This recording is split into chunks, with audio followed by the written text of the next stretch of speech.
Dragon തണ്ടുകൾ നടുന്നെങ്കിൽ ഇതുപോലുള്ള തണ്ടുകൾ വേണം നടാനുള്ളത്. ഇത് നോക്കുക, ഇപ്പോൾ ഓഫ് സീസണാണ്. ഓഫ് സീസണിൽ പോലും ഒരു തണ്ടിൽ 4 പഴം ആണ് പിടിച്ചിരിക്കുന്നത്. കടൽ കടന്ന് മാലിദ്വീപിൽ നിന്ന് പോലും ആളുകൾ ഈ തണ്ടുകൾ വാങ്ങാനായിട്ട് എത്താറുണ്ട്. ഈ ഒരു തണ്ട് നോക്കിക്കേ, 8ഓളം കായ്കൾ പറിച്ച തണ്ടാണ്. ഈ ഒരു തണ്ട് നല്ല ഇതുപോലെ ജൈവ വളങ്ങൾ നൽകി കിളിപ്പിച്ചെടുത്താൽ ഈ തണ്ടിൽ നിന്ന് 7ാം മാസത്തിൽ നമുക്ക് മികച്ച വിളവ് കിട്ടും.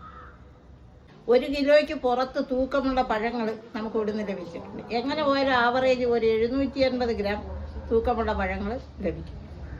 ഈ തണ്ടുകളെല്ലാം ഇന്ന് റാന്നിയിലേക്ക് സെയിലിനുള്ള തണ്ടുകളാണ്.